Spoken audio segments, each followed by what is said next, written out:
Selamat pagi anak-anak. Hari ini kita kembali belajar tematik tema 3, yaitu mengenal benda di sekitarku. Nah, materi hari ini kita akan membahas materi di halaman 28, pembelajaran 4. Ya, pembelajaran 4. Ayo berdoa, mensyukuri karunia Tuhan. Bagaimana gerakan hemat kertas yang kalian lakukan di rumah bersama orang tua? Coba ceritakan kepada teman-teman kalian. Kita perlu bersyukur kepada Tuhan karena masih mudah menemukan kertas. Selain kertas, bahan yang banyak digunakan di rumah adalah plastik. Apakah yang kalian ketahui tentang plastik? Ayo membaca. Mengidentifikasi informasi tentang bahan pembentuk benda. Bacalah teks berikut dengan seksama. Masalah plastik dan solusinya di halaman 28. Perhatikan baik-baik bukunya ya. Di rumah kalian tentu banyak benda, bukan? Adakah benda-benda di rumah kalian yang terbuat dari plastik? Ternyata banyak sekali alat rumah tangga yang terbuat dari plastik. Contohnya, ember, gayung, gelas, piring, dan sendok sayur. Botol air minum dan kantong kemasan juga terbuat dari plastik. Saat ini, sangat banyak benda yang terbuat dari plastik. Plastik merupakan bahan yang murah dan tahan lama. Bahan plastik bersifat tidak tembus air atau tidak menyerap air. Selain itu, plastik mudah dibentuk dan ringan. Itulah sebabnya plastik dapat dibuat menjadi berbagai benda. Plastik sangat bermanfaat bagi kehidupan manusia. Akan tetapi, plastik juga dapat menimbulkan masalah. Plastik sangat sulit terurai secara alami. Perlu waktu puluhan bahkan ratusan tahun. Perhatikan tabel berikut. Nama benda dan waktu yang diperlukan untuk terurai secara alami. Perhatikan tabel yang tersaji di buku kalian halaman 29. Itu adalah benda-benda dengan waktu yang diperlukan untuk terurai secara alami. Terurai itu apa, Miss? Terurai itu adalah di mana benda-benda tersebut dapat menyatu dengan tanah, dapat menyatu dengan alam, dan tidak menyebabkan polusi atau pencemaran atau limbah lingkungan. Jadi, semakin lama benda tersebut terurai, maka akan semakin berbahaya. Karena selama itu pula, benda tersebut tidak akan bisa terurai dan akan terus menjadi limbah atau sampah gitu ya. Misalkan nomor 1, tisu toilet itu 2-4 minggu dapat terurai, dapat hancur dan menyatu dengan tanah lagi kayak gitu, dapat hancur dengan sendirinya. Sekarang kan ada tuh ya, dibilangnya sih plastiknya tuh degradable. Degradable itu maksudnya mungkin dapat terurai gitu kali ya maksudnya. Gitu. Kemudian ada contoh lain yaitu kulit jeruk dan pisang dan serta sayuran. Itu dapat terurai selama 2 hingga 5 minggu. Kertas koran, karton susu, puntung rokok dan seterusnya. Bahkan ada yang hingga ratusan tahun baru dapat terurai. Ini sangat berbahaya. Maka selama itu pula benda tersebut akan menjadi limbah, akan menjadi sampah. Jika terlalu banyak sampah, maka kebersihan lingkungan juga akan terancam. Ya, udara juga tidak bersih dan sebagainya. Bahkan lihat di nomor 15 styrofoam itu tidak dapat terurai. So selamanya dia akan menjadi sampah. Jadi kalau bisa kalau membeli makanan jangan menggunakan bungkus styrofoam. Di sekolah kita juga sudah disosialisasikan bahwa tidak boleh menggunakan styrofoam. tidak boleh digunakan lagi ya. Terdapat banyak poster yang ditempel di dinding sekolah kita ya, bahwa penggunaan styrofoam itu sudah dilarang. Karena apa? Karena sangat bahaya, tidak dapat diurai. Ya. Oke, pembahasan berikutnya di halaman 30 nanti kalian akan membahas materi bersama dengan saya selanjutnya di halaman 30. Baik, di halaman 30 kita kembali membahas materi lanjutan ya. Perhatikan waktu yang diperlukan plastik untuk terurai secara alami. Bayangkan kalian membuang kantong plastik sekarang.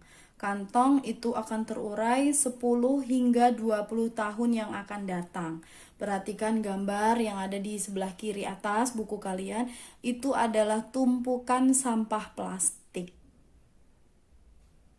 Dia akan terurai selama 200 sekian tahun. Itu waktu yang sangat lama sekali baru dapat terurai dengan alami. Nah, oleh karena itu jumlah sampah plastik harus dikurangi. Sampah plastik dapat dikurangi dengan 3 cara, yaitu reduce atau mengurangi, reuse atau menggunakan kembali, dan recycle atau mendaur ulang. Nah, lambang reduce, reuse, dan recycle itu seperti ini, yang berwarna hijau. Lambangnya seperti ini. Nah, reduce itu apa? Mengurangi penggunaan plastik. Misalkan ketika kalian belanja, sebaiknya membawa tas belanja sendiri. Dengan demikian, kalian tidak memerlukan kantong plastik. Ini betul sekali, kita mulai dari diri kita sendiri. Pada saat kita belanja ke minimarket, jangan mengharapkan toko tersebut menyediakan plastik, kantong plastik untuk barang belanjaan kita. Kita mempunyai inisiatif sendiri menggunakan kantong belanjaan dari rumah, kita bawa sendiri. Dengan begitu plastik akan berkurang.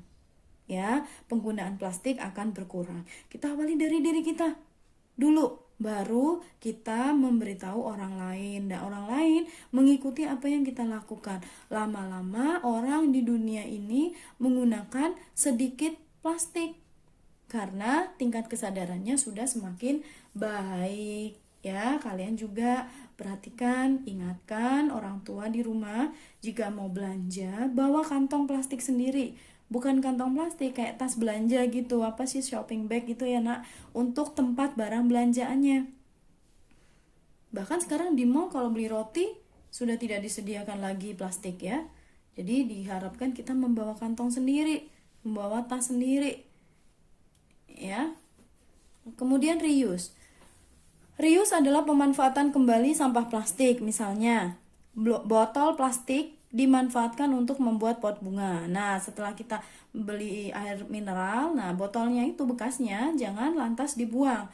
Kita bisa manfaatkan botol tersebut untuk digunakan sebagai pot bunga atau vas bunga dengan cara dihias, dicat. Ini kan jadi indah, jadi cantik ya.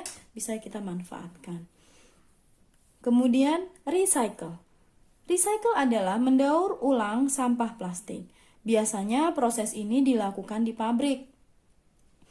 Sampah plastik diolah sehingga dapat dimanfaatkan kembali. Nah, ini bisa dilakukan di pabrik kalau didaur ulang di pabrik. Tapi apabila dia dibiarkan begitu saja menggunung di tempat sampah seperti ini, itu tidak akan bisa terurai secara alami dengan cepat ya. Paling tidak sekitar 200-an tahun. Itu ya. Maka diterapkan recycle supaya barang tersebut bisa digunakan kembali. Caranya gimana? Contohnya kayak gini. Misalkan ember pada pecah, gayung pecah. Nah, ini bisa dimanfaatkan kembali ketika ada pemulung. Pemulung mengumpulkan benda-benda yang sudah tidak terpakai itu, lalu kemudian dia jual lagi ke pabrik. Nah, di pabrik gayung pecah, ember pecah yang sudah rusak-rusak tadi itu diolah lagi, di recycle lagi, didaur ulang lagi, digunakan untuk apa? Membuat barang plastik yang lain. Gitu. Jadi cara mendaur ulangnya seperti itu kalau di pabrik. Ya, paham ya, Nak? Jadi barang-barang yang sudah rusak tadi itu sengaja ada yang mengumpulkan. Biasanya ini ya, pemulung ya, dia mengumpulkan plastik-plastik seperti itu untuk dia jual lagi. Dia jual lagi ke pengepul. Nah, pengepul di pengepul nanti dia setor lagi ke pabrik. Nah, di pabrik tersebut barang-barang yang sudah tidak terpakai tadi diolah lagi, didaur ulang lagi, dikasih warna lagi, kemudian diciptakan atau dihasilkan barang atau benda baru yang dapat dijual kembali.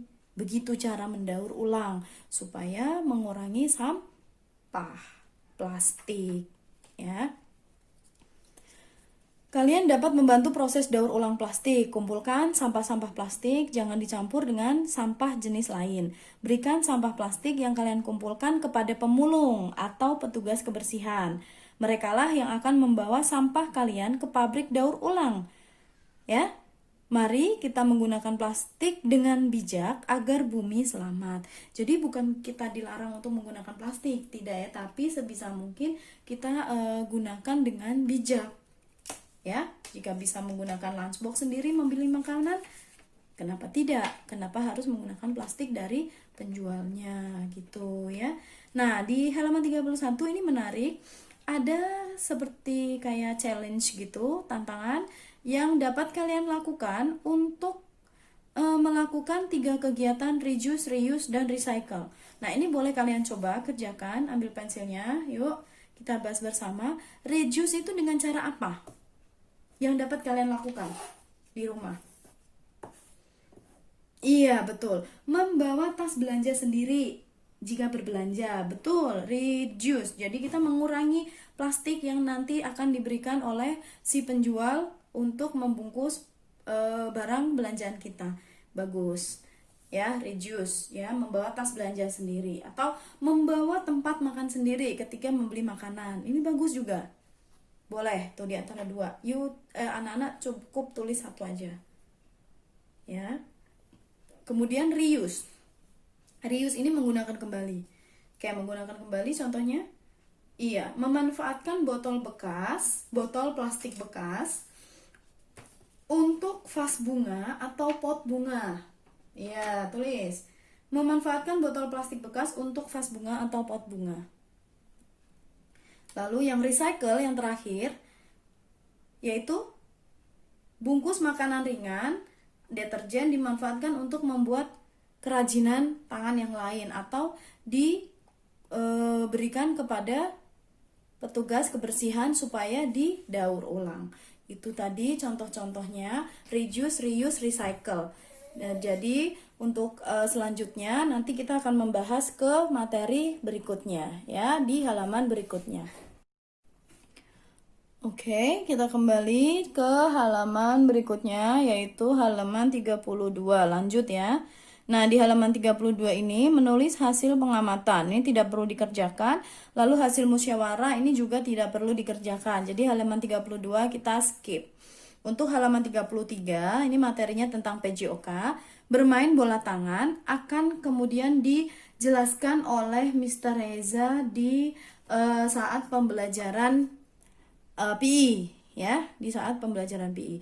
Maka kita lanjut ke halaman berikutnya ya. Nih. Ya, lanjutannya bermain bola tangan. Bermain bola tangan nih di sini ya. Oke, jelas ya. Mari kita lanjut ke materi berikutnya di halaman 35, kita memasuki pembelajaran 5.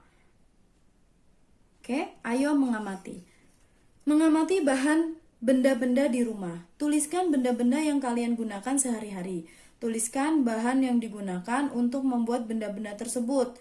Tuliskan dalam bentuk tabel seperti berikut. Oke, di sini kalian diminta untuk menuliskan nama benda, kemudian gunanya, kegunaannya.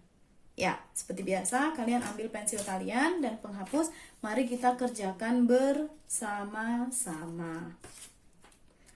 Yang nomor 1, kalian mau tulis apa? Kita samakan aja ya. Meja. Oke, tulis meja. Nomor 1 meja. Bahan yang digunakan untuk membuat meja apa, Nak? Betul sekali, kayu. Jika meja kalian terbuat dari kayu, maka you tulis di situ bahan yang digunakan adalah kayu. Kalau meja kalian terbuat dari plastik, maka tulis mejanya terbuat dari plastik. Yang kedua, piring. Oke, piring. Terbuat dari apa piring? Kaca, boleh. Ada yang tulis, ada yang piringnya terbuat dari kaca. Ada yang terbuat dari plastik. Tulis, boleh. Piring terbuat dari plastik. Boleh, ada piring dari plastik. Dari bahan enamel juga ada. Bahan enamel bahan apa? Kayak bahan kaleng gitu loh. Nah, itu ada juga. Yang ketiga, kursi. Tulis, kursi terbuat dari apa? Kayu, ya. Boleh. Keempat, gayung. Gayung ya. Jika kalian ada gayung di rumah, tulis gayung. Yang tidak ada gayung di rumahnya, maka kalian boleh tulis yang lain. Pensil, boleh pensil terbuat dari apa? Misalkan kayu. Ya, tulis. Ya, kalau gayung terbuat dari plastik ya. Yang kelima, kita tulis gelas. Oke, gelas terbuat dari plastik atau juga bisa terbuat dari kaca, tergantung ya. Oke, jika terlalu cepat atau kalian tertinggal menjawabnya, boleh dilihat lagi videonya seperti biasa. Tidak perlu panik ya. Baik, untuk selanjutnya kita akan membahas materi di halaman 36. Baik, di pembahasan kali ini di halaman 36. Ya, perhatikan. Ayo membaca. Mengidentifikasi benda-benda dari kaca, logam, dan karet. Bacalah teks berikut dengan seksama. Sifat dan kegunaan logam, kaca, dan karet. Setiap bahan mempunyai sifat. Berdasarkan sifat-sifat tersebut, bahan digunakan sebagai bahan dasar suatu barang atau benda. Benda-benda digunakan manusia untuk memenuhi kebutuhan hidupnya. Yang pertama, benda yang terbuat dari kaca. Nah, adakah benda di rumah kalian yang terbuat dari kaca? Ada banyak benda yang terbuat dari kaca. Contohnya, gelas, piring, mangkuk, cermin, kacamata, jendela, dan akuarium. Masih banyak lagi contoh lain yang tidak disebutkan di buku kalian. Kaca bersifat kedap air, tahan panas, mudah dibentuk jika dipanaskan, kuat, dan tembus cahaya. Oleh karena itu, kaca digunakan untuk membuat benda-benda yang tahan air. Jendela dibuat dari kaca yang tembus pandang, supaya rumah menjadi terang pada saat siang hari. Kaca tahan panas, sehingga piring dan gelas tidak mudah pecah apabila diisi makanan atau air yang panas. Yang kedua, benda yang terbuat dari logam. Bahan yang termasuk logam yaitu besi, baja, emas, perak, dan aluminium. Benda-benda di rumah tentu ada yang terbuat dari logam. Contohnya, sendok makan, panci, wajan, cerek, pisau, sepeda, uang logam, dan pagar rumah. Perhatikan gambar yang ada di buku kalian di sebelah kiri. Nah, ini benda yang terbuat dari logam. Nah, yang ini tadi yang terbuat dari kaca. Perhatikan ya. Lanjut. Logam bersifat kuat, keras, mudah dibentuk, tidak menyerap air, tidak mudah terbakar, dan penghantar panas yang baik. Karena dapat menghantarkan panas yang baik, logam digunakan untuk membuat peralatan memasak. Beberapa peralatan makan atau memasak terbuat dari logam anti karat, atau biasa disebut dengan stainless steel. Ya. Yang ketiga, benda yang terbuat dari karet. Kalian bisa take a look closer to the pictures in the left side. Nih, yang ini ya, yang di sebelah kiri. Kalian tentu sering menggunakan penghapus pensil, bukan? Bahan apakah yang digunakan untuk membuat penghapus? Penghapus pensil dibuat dari karet. Di sekitar kita ada banyak benda yang dibuat dari karet. Contohnya, balon, bola, sarung tangan, ban, sol sepatu, sandal, pembungkus kabel, dan gelang karet. Masih banyak lagi yang lain. Bagaimana sifat karet? Karet bersifat kedap air, lentur, penghantar panas dan listrik yang buruk, serta tidak tahan api, akan meleleh jika dipanaskan. Oke, ayo mengamati di kegiatan berikutnya. Mengamati benda-benda di sekitar. Amati benda yang ada di sekitar rumah kalian. Adakah benda yang terbuat dari kaca, logam, atau karet? Tulis hasil pengamatan kalian dalam tabel seperti ini. Baik, mari kita jawab tabel berikut ini dengan bersama-sama. Ya, jadi anak-anak tulis jawabannya ya, seperti biasa, semua menulis jawabannya. Jadi nanti tidak ada yang perlu dikumpulkan atau difotokan, karena anak-anak jawabannya sudah dibahas bersama dengan saya. Oke? Nomor 1. Asalkan kalian tulis ya jawabannya ya. Nomor 1, benda apa? Kita samain aja ya, Nak. Jendela. Oke. Jendela itu terbuat dari apa? Kaca, logam, atau karet? Anak-anak cari bendanya di antara ketiga ini ya, terbuat dari ketiga bahan ini. Oke, nomor 1 jendela. Oke, jendela terbuat dari kaca. Nomor 2, Miss mau pilih benda apa ya? Sendok. Sendok pasti di rumah ada semua. Sendok terbuat dari bahan logam. 3, sandal. Tulis ya. Sandal, bahan pembentuknya atau sandal terbuat dari karet.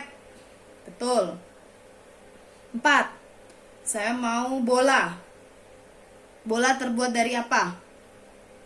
Karet. Ya, betul. Terakhir, nomor 5, cermin. Ya, jelas ya, cermin itu terbuat dari kaca. Oke, sudah selesai 1-5. Jika ada anak-anak yang tertinggal menulis, jangan khawatir, bisa ditonton lagi videonya, bisa diulang lagi.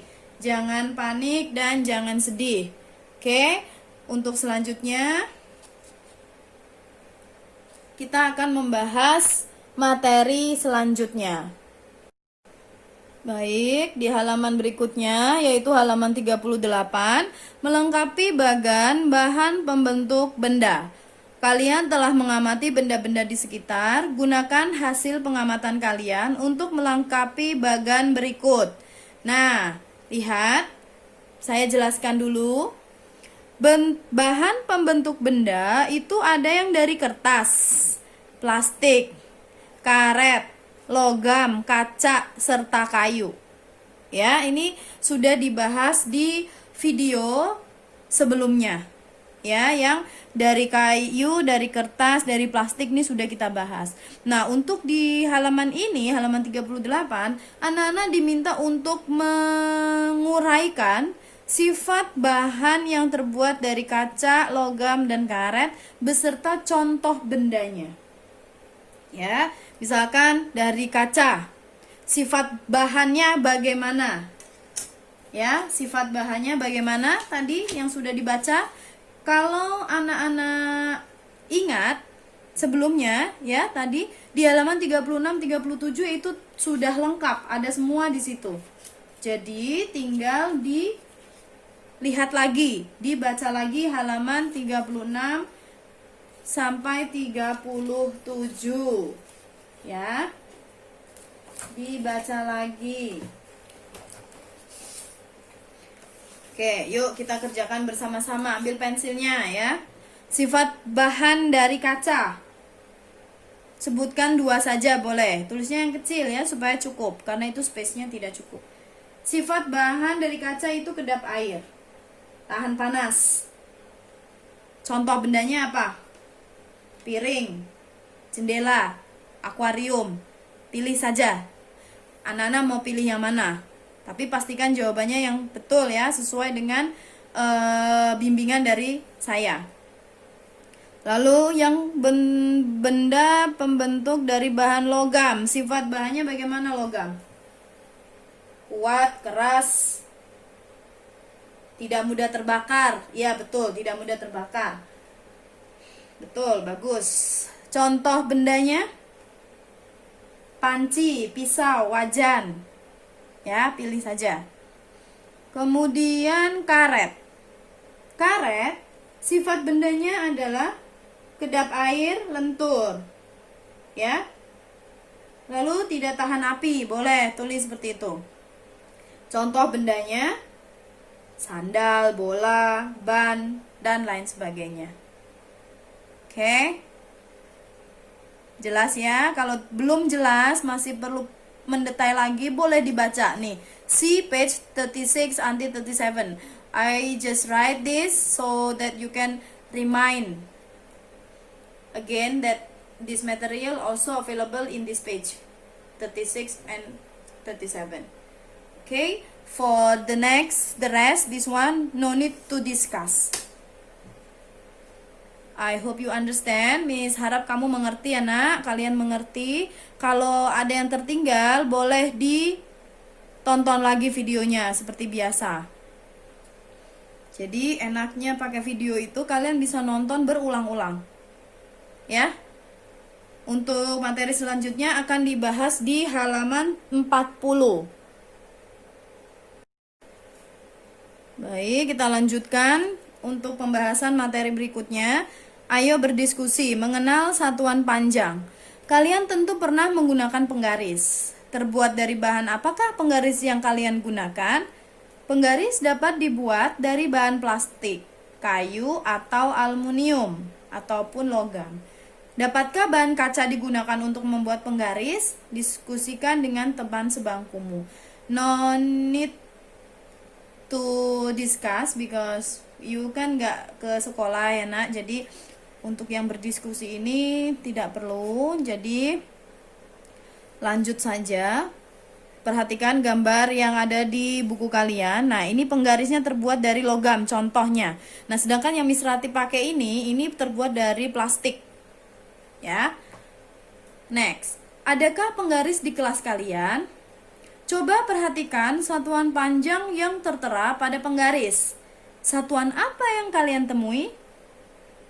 Umumnya kita menggunakan satuan yang sentimeter ya. Tapi coba kita perhatikan di penjelasan selanjutnya. Penggaris berukuran pendek umumnya mencantumkan satuan mm, milimeter, dan cm, sentimeter. Penggaris berukuran panjang juga mencantumkan satuan m ataupun meter. Ketiga satuan di atas adalah satuan panjang.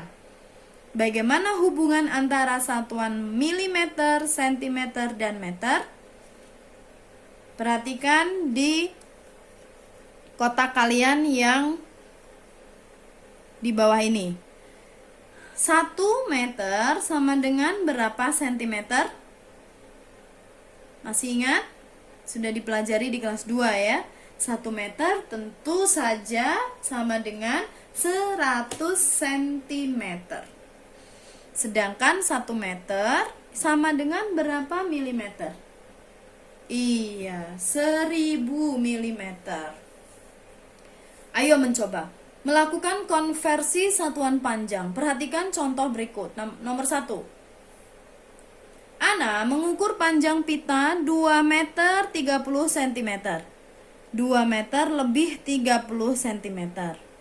Ya. Berapa panjang pita dalam satuan sentimeter? Jika dikonversi ke satuan sentimeter, maka jumlah panjang pitanya menjadi berapa? Lihat di halaman 41 di bagian atas. Berapa panjang pita dalam satuan sentimeter? Cara menghitungnya seperti ini. Jadi diuraikan dahulu.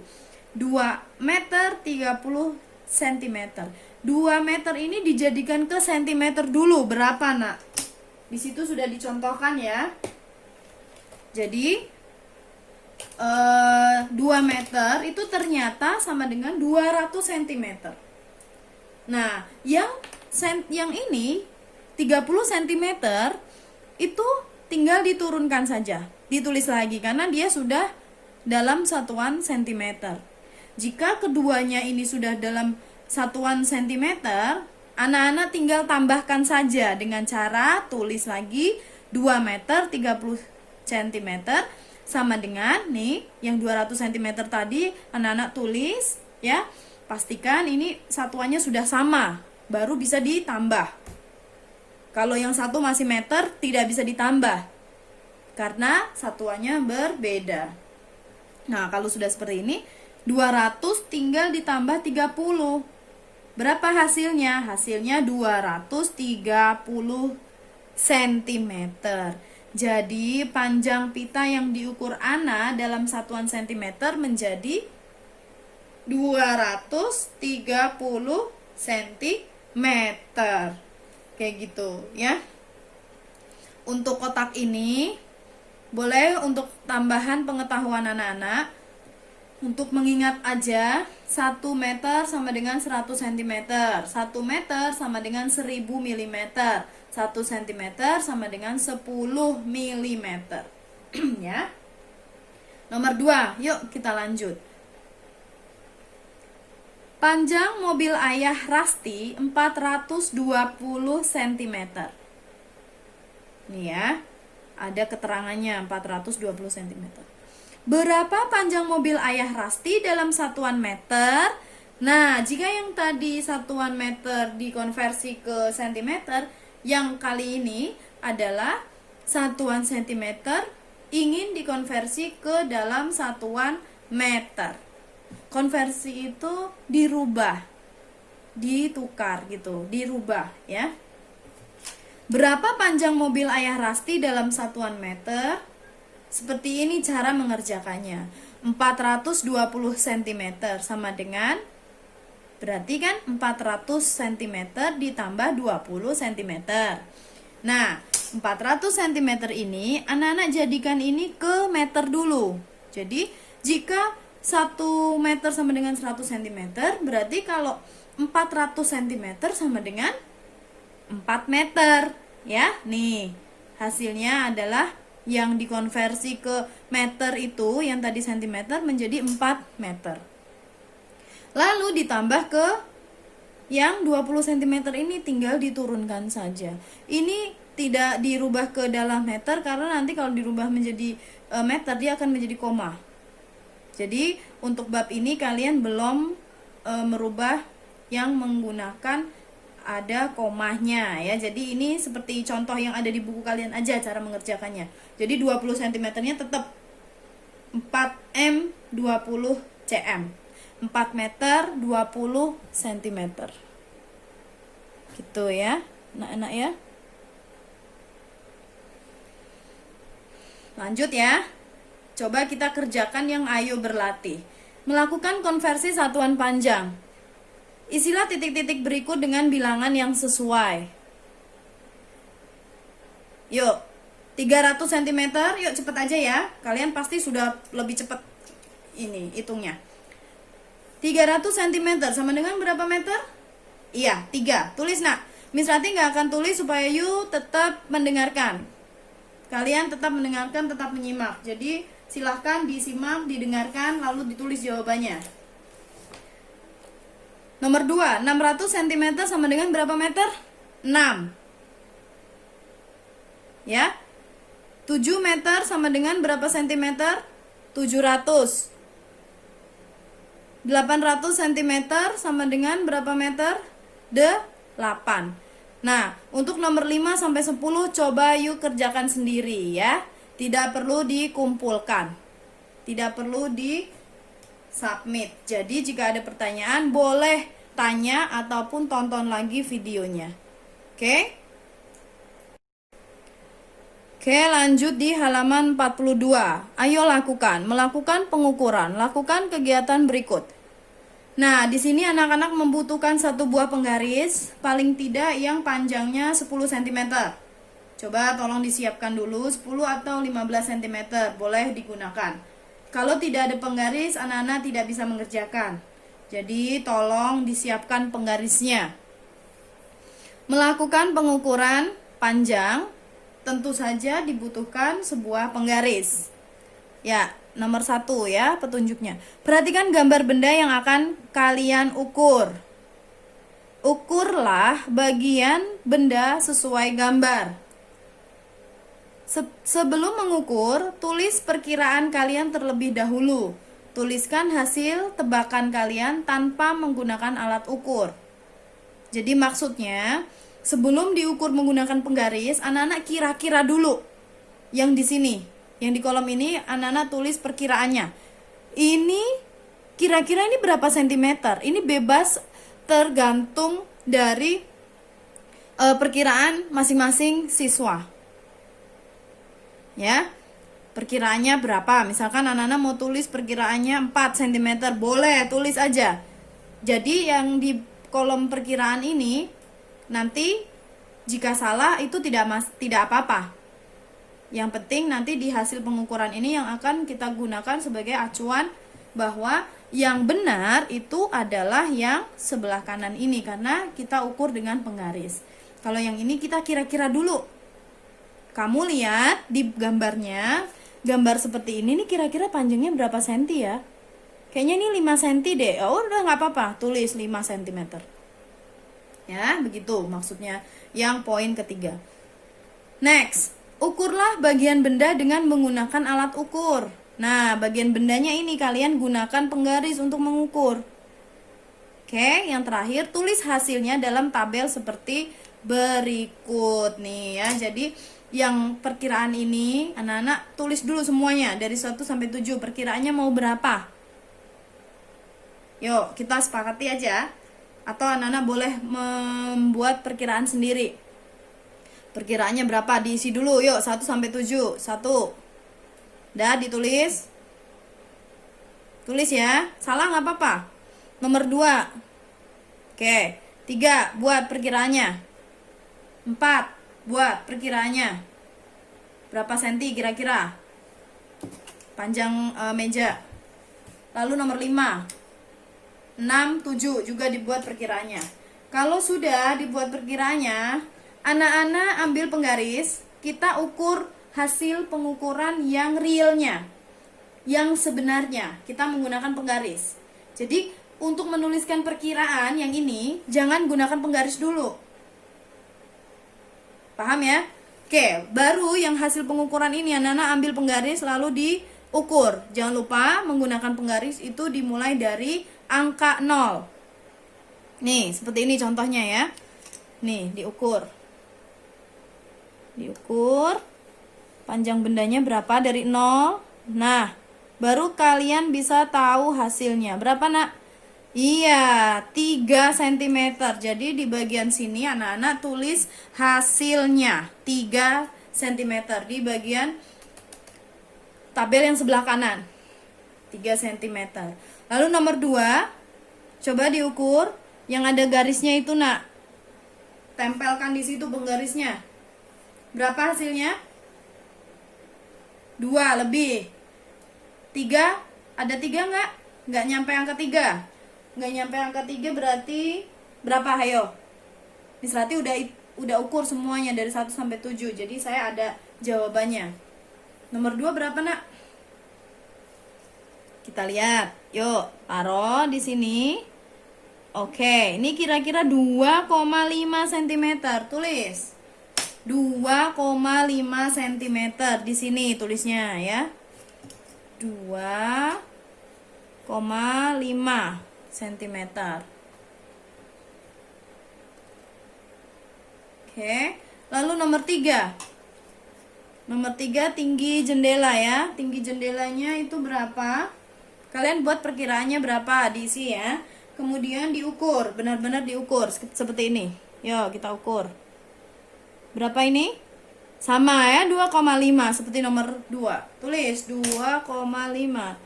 Tulis aja, Nak. Ya, Nana ngikutin ya, jangan sampai tidak ditulis jawabannya. Ini soalnya tidak dikumpul, jadi anak-anak pastikan jawabannya benar sesuai dengan bimbingan dari saya. Nomor 4. Nomor 4 kita ukur yuk. Berapa ya? Ini ya, yang garisnya ini ya. 3 cm ternyata. Tulis di sini ya. 3 cm. Next, nomor 5. Tinggi kursi. Coba. Sini ya, kelihatan tidak? Ini ya, 2, berapa itu? Tidak sampai 2,5 ya. Kira-kira itu 2,2 cm. Oke, 2,2 cm. Tulis 2,2 cm.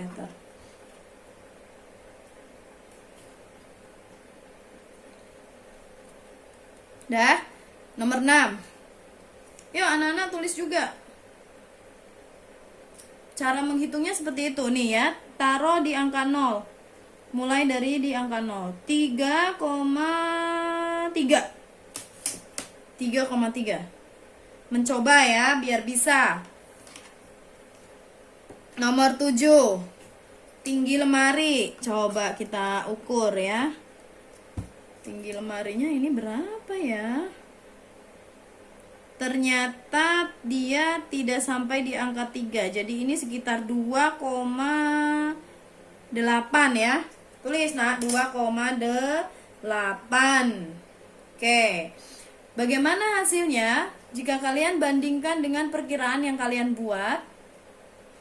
Ada yang betul sesuai dengan perkiraan, ada yang salah. Nah, tidak masalah, yang penting anak-anak sudah mendapatkan hasil yang real, hasil ukuran yang realnya. Oke, materi hari ini sampai di sini. Jika ada yang tertinggal, boleh menonton lagi videonya, boleh melihat lagi videonya. Jika masih belum jelas, masih bingung, sudah nonton berkali-kali, masih bingung, gak ngerti, boleh tanya sama gurunya. Gitu ya nak. Mudah-mudahan anak-anak paham, enjoy dengan pembelajaran hari ini. Terima kasih sudah menonton. Sampai jumpa besok di pembelajaran selanjutnya. Sampai jumpa.